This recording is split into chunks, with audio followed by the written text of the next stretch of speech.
Same sound? What's that? Sounds on? Yeah. You left it on? Well, go. Swap chairs.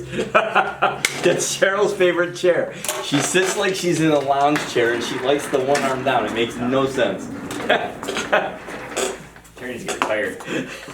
Needs a screw, but she said no. Leave it.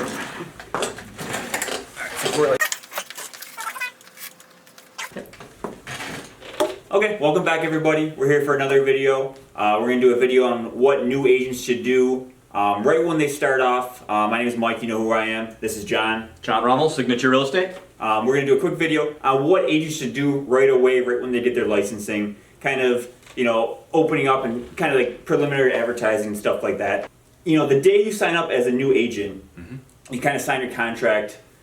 You know, before we go into in depth about a bunch of things, what should you be doing right off the bat? Well, when you're getting started in real estate, if you're a brand new agent, and that's what we're talking about here, it takes a while to get your license. So before you get your license, you can start to get things ready. So let's talk about that. Meaning, you don't have to wait till you take a 75-hour course and you take your exams, and then you can do stuff. You can get things ready all while you're prepping to take your exam. So almost like planting the seed before, you know, I mean, if you're going to do a mailing, which is one of the things we'll chat about, you don't need to wait to start to do your list while you're getting licensed. Get it ready while you're obtaining your license. Then once you are licensed, you can hit the ground running. So the most important thing would be to get prepped. You know, meet with somebody like me, an office manager, to say, all right, what can I do while I'm getting licensed? Because in New York State, it takes a while to get your license. It's going to take a couple of months. So what can I do short of contacting people because you're not licensed yet to get ready? So once I'm licensed, it's go. Okay. Would you even recommend meeting with a broker before you get your license and get your? I think everybody should go and talk to a couple different brokers. See what your needs fits your needs. You might want a big box one. You might want more of a boutique where it's one-on-one and a lot of hands-on training. So, you know, do you want the University of Buffalo, like they used to have 150 people in an auditorium and you're being taught? Or do you want a Damon College where there's 30 people in the classroom? Okay, so like even as you're taking your course, you can meet with different brokers and kind of see where you want to take your career path down. Right. You got to find the fit that's for you. Absolutely. Okay, so day one, you know, you kind of always want, it sounds like you kind of want to do stuff before you even get your license, but say day one, you sign your contract, you know, you kind of want to make a big announcement. What are kind of some avenues that you would take to do that announcement? You know, this is out there in social media, and that's the quickest way to let people know you're in business. You don't want to be, I have a slogan that I've used for a long time, you don't want to be a secret agent, right? Heard that before. The more people that know you're in the business, the better chance you have of selling a house. So when you start in the business, if there's two new people, one person has a sphere, center of influence, people you already know. That's easily the best way to get going, is put together that center of influence list. Gather emails, which is getting old, but it helps. Go through your Facebook, see who you have friends. You can go into the data. Sometimes, you know, people have under their their status. You can look them up to see if they have sometimes their home address and or their email address in there. But you want to create that database, and you want to get out there. You want to do a Facebook. You want to do YouTube. You say, well, hey, I've started a new venture in my life. I'm selling real estate for XYZ company, hopefully Signature Real Estate. I'm going to give myself a plug. Thanks, Mike. But you got to let people know, I've started a new venture in my life. If you're thinking about buying or selling a home, would you think of me? It doesn't have to be obnoxious like a movie, like, what was his name? I'll think of it. I'll come back to it. But in movies, realtors aren't usually portrayed in the highest light, okay? So Leo Getz with Mel Gibson movies. Lethal Weapon. Lethal Weapon. He was a real estate agent in the number. I don't remember that. I remember his character. His slogan was, anything you want, Leo Getz. Yeah. So real estate. Yeah. So that, you know, you want to make sure everyone knows you're an agent. Gotta let them know. Start from the ground floor. Let everybody know on your social media that you kind of like your friends or relatives. Yep. Let them know that you're selling real estate. You can help them. Yeah. Yeah, that's what it's about. And also then your sphere. I mean, U.S. mail. I don't know if we want to get into something like that, or how deep do you want to get into the woods on this? We'll come back to it. Okay. All right. Great. So you know, day one, you should be letting everybody know that. The more you let know, the better. Exactly. Yeah. So Next point I want to come up to is finding a mentor. Is that really important? Should I be doing that right away? What do you? What's your thoughts on that? I'm a huge proponent of working with an experienced agent. I'm more of an on-the-job training. I think you learn more actually doing it than learning the theory in the books. Yes, you have to have a base of knowledge. That's what the schooling is for. There should be some training, absolutely. But working with somebody, you will learn 10 times more, 10 times quicker actually doing it than talking about it in theory. Yeah. Well, like my big problem was, we take the 75-hour course, but they don't teach us how to get clients. They don't teach us how to write contracts. So that's something that a mentor can help you with because day one, you're not going to really know what to do. You have no idea. Yeah. The 75-hour course is great for those things that Mike mentioned. Doesn't teach you how to find a customer. Exactly. Next step, hold lots of open houses. Would you agree or disagree? Or? Pre-COVID, absolutely. Wow. Where do the buyers go? Yeah. Right? To the open houses. To the open houses. So when this thing opens up, when this pandemic is over, whenever that may be, absolutely. You're a brand new agent. Find an experienced agent that says, hey, I have this listing that's in Tonawanda that will have a lot of traffic. Hold it open. Those are your potential buyers. And roughly 50% of those buyers are also sellers. So, if you have somebody that's looking at a house that's 200, chances are they might have something to sell for 100 or 125 because they want to possibly step up. So that's where you find customers. It's Sunday for a couple of hours or Saturday, no big deal. So back in your personal experience, when you started, you had to do a lot of open houses. Was that a strategy you had, or did you kind of do? I did opens every Saturday, every Sunday, and I had at the time we were allowed to pay somebody to host or hostess open houses. So I would do that. So I would literally have 4 open houses every weekend. I would be at 2, and I would have somebody hold open houses for me, and they would gather the names. And then every Monday, it was follow-up Monday. Whoever came through my opens, that's what I did. They would put their phone number down, a lot of addresses. There were a lot of Mickey Mouses and Donald Ducks that also signed in. It happens. Oh yeah. All right. But you know what? There's a lot of serious people out there, and I built my whole career started with open houses. Yeah. Absolutely. I could see people being hesitant to put their phone number down on an open house list. Nowadays, probably email is even better because then you can build up your email list. An email's a way better. There's apps out there that you can just store that data. They can get auto email. Then thank you for attending my open house. There's a lot of easy tools out there to help you grow your business. Okay. Next topic I want to talk about is networking. Are you a part of any groups like the Chamber of Commerce? Stuff like that. Has that helped you grow your business at all? It's been good for the business for recognition, for brand recognition that I do as a broker owner. But like personally, before you had your own brokerage as an agent, did that help you at all to network to? That wasn't in my. I try to put it in 3 things that I did. Some people it's very effective for them. And if you are in a chamber or a tip club or a breakfast club, you can't just be there. You got to be active in it. You just can't be, oh yeah, I'm a member of these 5 clubs, but you just show up in your wallflower. Yeah. So I recommend absolutely join the local chamber, but you got to get on committees. You got to get to know people. They have to know what you do. Exactly. So it's definitely an avenue to let people know, hey, I'm in real estate and I can help you. Definitely between organizations and faith and whatever you have, school, if your kids go to private school or Catholic school or Lutheran school, whatever it may be, those are potentials to help grow your business. Soccer, Little League, hockey, all those things, those are relations. Exactly. So you're like building your network up by trade organizations. More people more people know you're in real estate, better chance you have of selling a house. Exactly. It's always like, oh, my friend's brother's an agent. Yeah.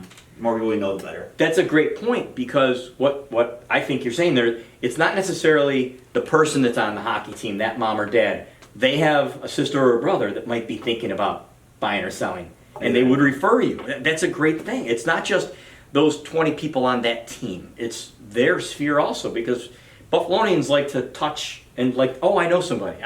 We love to refer people. We love to refer people, Mike.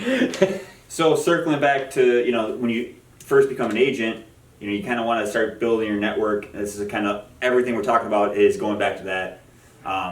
Next thing I want to talk about, for sale by owners and expired listings. In your experience, have you had a lot of success with for Yeah. sale by owners. Right. And again, I got to put the asterisk on it right now. Yeah. For sale by owners and expireds, you're not allowed to call them per New York State executive order unless you have a true buyer for that property. But again, once this pandemic breaks, we talked about open houses earlier, how I built my career when I started and I sold for 5 years before I got into leadership and management.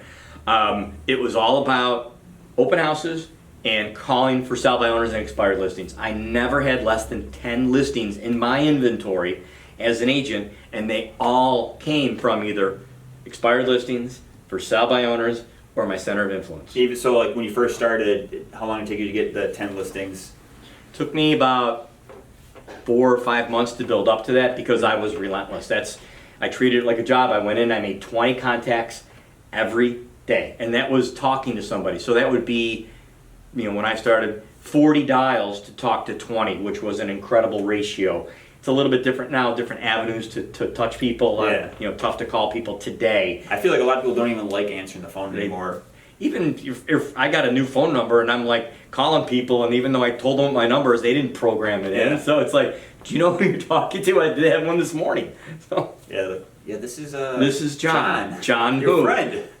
Oh yeah. I've known you for 30 years, but it's not your number. Oh, so, Yeah.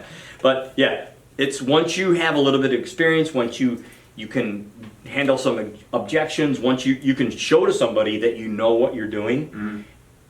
For sale by owners expires a great way to build your business. Great way to build your business. Again, asterisks, post-pandemic, okay? It'll be good. So if a first-time owner, you wouldn't say you probably want them to get a little bit of experience before they start cold calling people. What about expired listings? I personally got a letter. I think it was from a realtor a couple years ago. I'm trying to remember back, but it was basically like, I seen your listing that expired. I can help. Do you want to set up a meeting? Obviously, I just threw it out because there was typos and other stuff like that, and I'm not gonna Right. even continue reading if there's a typo in the letter. But have you ever had luck with expired listings trying to contact them? Had my best experiences with handwritten notes to those expireds. Because I was working in a certain area and I wanted to get a sign. I was in the Cheektowaga area. South Cheektowaga was a growing, a lot of raised ranches. That was a booming area. Average sale price was $90,000. They turned over quick. So I do handwritten notes to people because nobody else did that. Even today, if you did handwritten notes to, expireds or for sale by owners, once you really can, you'd knock it out of the park.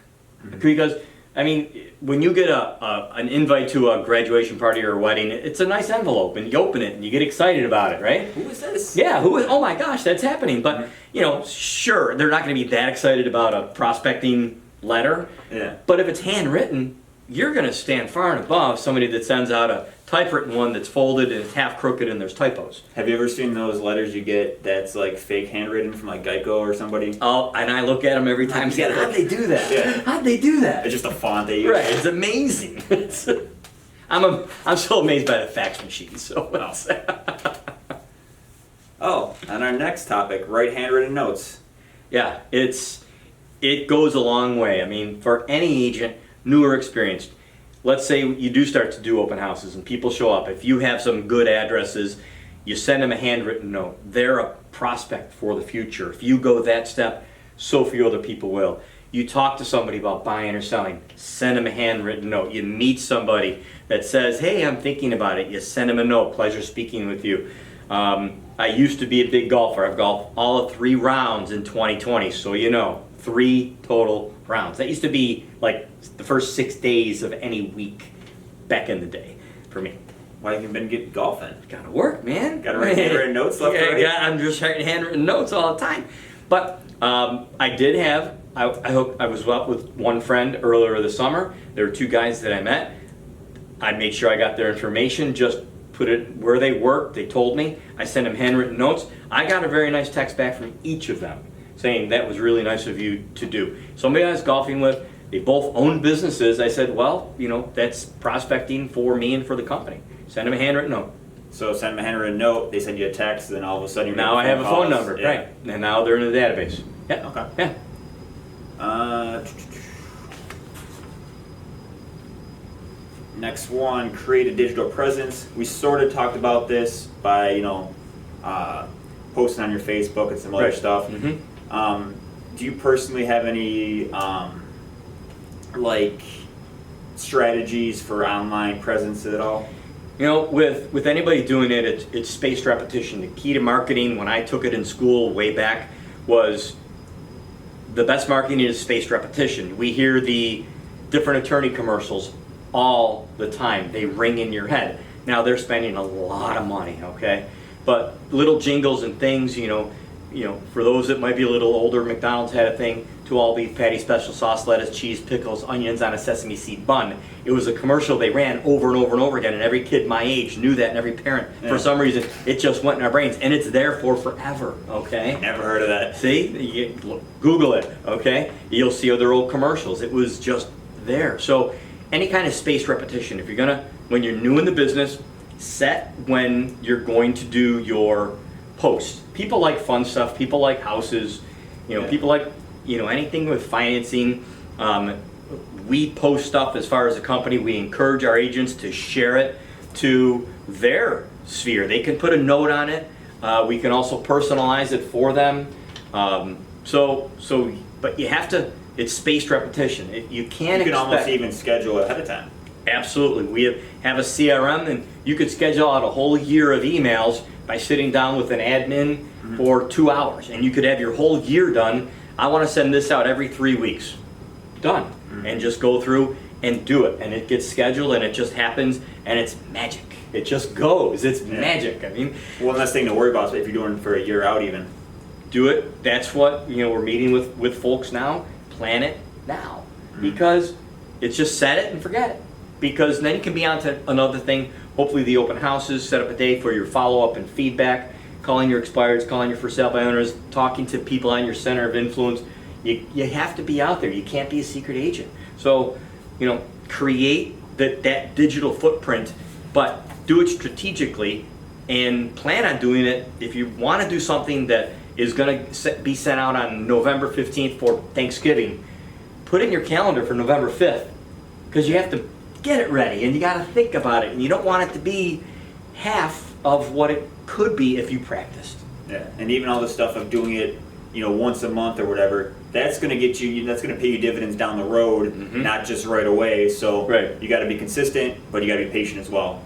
Patient, and that's the key. You can't expect to send out, well, I did a Facebook post, and wait for the people to messenger you. Yeah. Not going to happen, okay? When it does, it's like, wow, I got one. But it takes time. Have the patience. You get into the business, it takes time. So expect to go 6 months without any remuneration. Just is. But it takes time. It takes time. Do you have like any stories of when you're working, like kind of like the funniest way you got a new client or a new listing or anything like that? Yeah.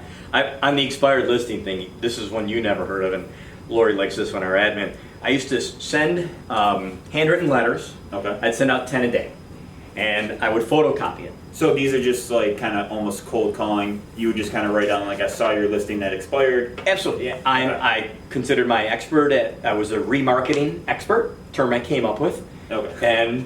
And I said, I'd love to help you. I'd send out that letter. Now, I would take the photocopy, when we had a color copier, which was crazy stupid. So you'd photocopy the letter I sent okay. them. I'd crumple it up. Okay. I'd take a flare marker and I'd say, before you throw this out again, please read fully. And I'd mail it to them again, as a joke. Okay. I got a listing a month from that. So you got one listing per month from that joke. Yeah. I also got a couple calls. People really thought I went through their garbage. Swear. But it was just something unique. I don't know how I came up with that. It was the same letter, but it was a copy. So somebody ignored it once, but the second time they got it the next day, and or 2 days later. Before you throw this out again, please read fully. So they probably ripped it up. And the next day you ripped up one and sent them that one. Before you rip this one up and throw it out. I didn't go that far. Oh, okay. And I did probably get a call every third month. Somebody really thought I went through the garbage, which the manager would get the call and say, Mr. So-and-so or Mrs. So-and-so, do you really think John went through your garbage. He didn't go through your garbage. Yeah. It's a marketing technique. Well, he shouldn't do that. Understood, and we'd back off. I apologize and move on. But yeah, my second letter crumpled up with please read worked pretty well. You never know what's going to work. You don't. You don't. Do you think that there's still a market for like mail advertising? I think so. Yeah, great point. Great point, Mike. U.S. mail today, I think, has more benefits than ever before because we never get anything of value. I mean, you get the occasional invite to a party or a wedding, which are far and few between, but you go to your mailbox every day. Yeah. Almost, we're programmed. Somehow we are. I don't know why. There's just I don't know why stuff. either. And Yeah. if I go in the house and I'll say to my 5-year-old daughter, say, did you go to the mailbox today? She'll say no, and I go outside and come back in, and what do I say? Nothing there. Yeah.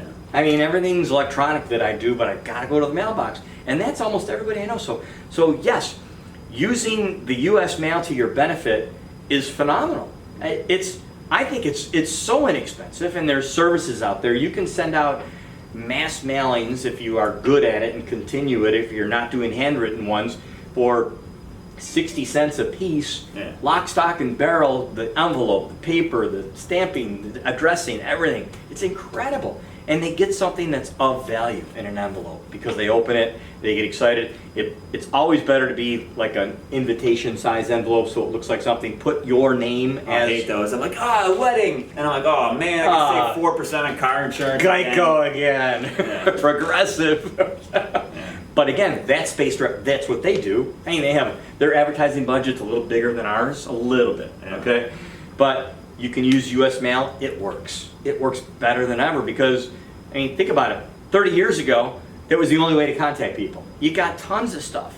Now, there's so many other ways. If you get mail, it's cool. Yeah, exactly. So use it. Yeah, let's wrap this video up now because we're just over 20 minutes. But hopefully, I gave you guys some good ideas of what you should be doing as a new agent. Right away. And thanks a lot for watching, guys. Appreciate your time. Have a great day. All right. Hopefully, we got sound. Absolutely.